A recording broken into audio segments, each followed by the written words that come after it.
Hey everybody, welcome to week 5. This week we're going to continue the process of taking a look at some of our early presidents. This week we're going to focus in on Jefferson and Madison. And just very quickly, we're going to be looking at 3 main topics. First, we're going to be looking at the Louisiana Purchase. And this was an extremely important acquisition for the United States, not only because it gave them complete and absolute access to the port of New Orleans, not only because it doubled the size of the country for very cheaply, about $15 million, around 3.5 or so cents per acre. But one of the things that the Louisiana Purchase is going to do is it's going to facilitate westward expansion. Indeed, one of the reasons why Jefferson purchases the land is because, in his estimation, a healthy republic is going to be dependent upon small-scale farmers. And in fact, he expects the United States to be made up of very independent, small-scale farmers. He does not want manufacturing. He does not want industrialization. Unfortunately for Jefferson, that's exactly what will happen, but he doesn't know that in 1803 when he makes the purchase. And so really the Louisiana Purchase helps to facilitate westward expansion. It gives people an opportunity to have access to land somewhat cheaply that they otherwise would not have had access to, and there's both positive and negative ramifications for that. The other item that we're going to be looking at, or topic, is going to be a continuation of foreign policy.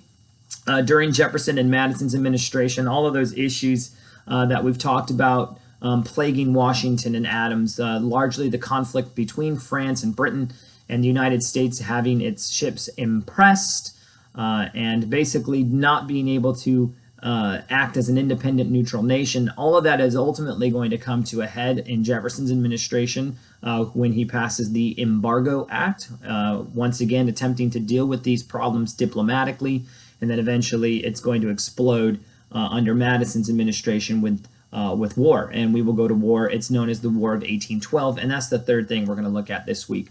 We'll look at some of the causes and consequences of that. Ultimately, there are 3 main causes for the War of 1812. One is impressment of American shipping. 2 would be the belief among many Americans that the British were inciting Native Americans to rebel and cause havoc for the United States. And then thirdly, the desire to acquire more territory, specifically in Canada. And the lasting consequences of the War of 1812 are not super tangible to the United States, but really they are for Native Americans.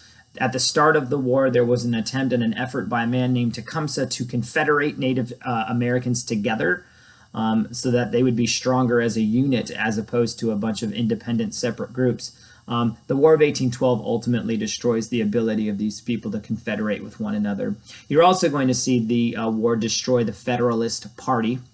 And after the war, we enter into a so-called era of good feelings, as it was called, largely because there is no political infighting so much because there's only one political party, and that would be the Democratic Republicans.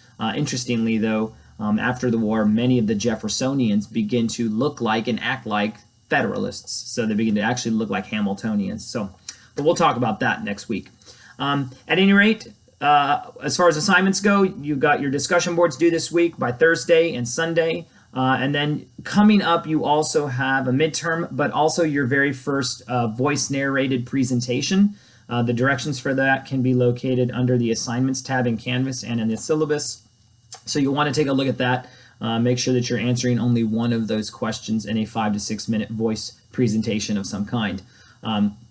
That'll be coming up, I believe, due on the 27th, I think, is when that one's due. So that's what we've got going on. If you have questions or comments, let me know. Otherwise, as always, go in peace, be warm and filled. May the force be with you. Live long and prosper, and may the odds forever be in your favor. Have a blessed week, guys.